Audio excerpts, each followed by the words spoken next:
So believe it or not, today's word of mouth book review is going to be on 50 Shades of Grey. The elephant in the bookshelf. It is in my bookshelf. But first let me tell you how I came to read it. So here's another book I want to show you. Meg Gardner, The Shadow Tracer. Meg is a great friend of mine. She is a thriller writer. I think Shadow Tracer may be her 12th novel. They are all smart, they're fast, they're creepy, they are truly thrilling.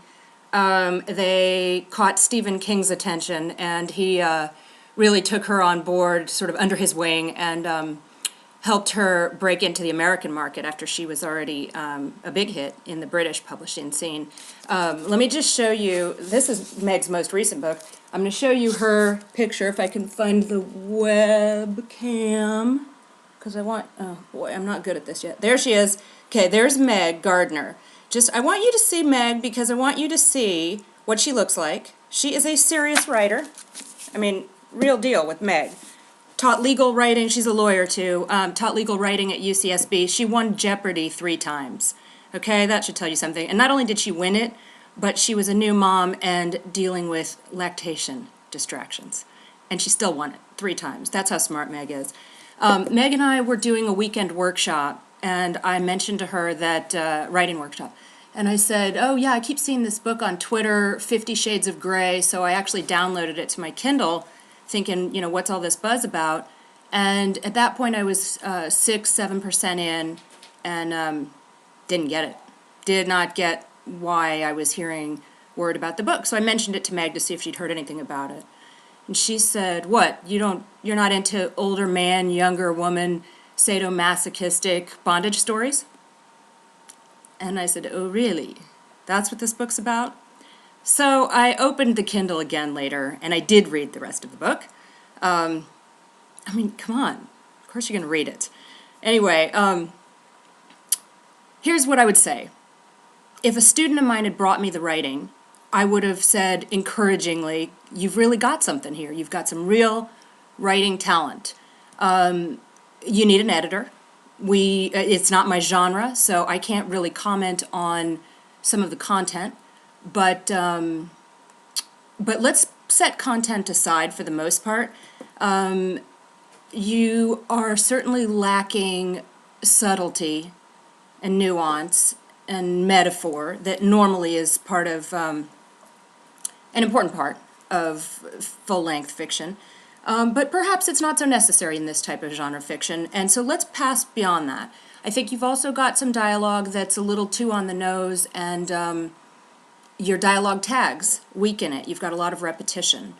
It would be clear to me that my student was a Brit writing an American character without full command, and a good editor would, one pass through the book would have solved that. A person is in hospital in England, and they're in the hospital in America. My canine assistant is trying to help with this one. So those are some things I would have said to the student, but I absolutely would have encouraged the continued writing. And I will say right now, I think E.L. James did a brilliant thing with this book, and she absolutely deserves to have won Publishers Weekly's award for the most important person in publishing last year, or 2 years ago. This book is not a novel, it's a phenomenon. And she has single-handedly done more for reading in the world than anybody else has done probably in 10 years. And let's give her the credit she deserves, she rightly deserved. I've got people reading books, talking to me about literature that it's never come up before. My bridge group suddenly is talking about books, and it started with conversation on 50 Shades of Grey. That says something, and it says something truly of value. So that's what I wanted to say most of all. I will point out that, yes, I bought the book on Kindle, and you will astutely notice I also seem to own it in print, which is a whole nother story for another video blog someday. But I really do. I don't recommend that you read it necessarily. I think it is an interesting topic of conversation, and I don't think it's worthy of the derision that it gets. And the main point, the reason I wanted to review it today, is to say that if you're going to have an opinion on it, if you're going to deride it or say anything negative about this book, or frankly say anything positive about whether you think it belongs in the world or not, well, you probably should read it. You know, don't judge until you read. You should know what you're dealing with before you throw your opinions out there. So if you want an opinion, make it based on something substantial. Substantiate your opinion by reading the book. Do not judge a book by its coverage. That's my lesson for today on 50 Shades of Grey. Yeah, maybe we'll just stop there. All right, hope you enjoyed this one. Thank you very much for watching. Thanks for reading. Whatever you're reading.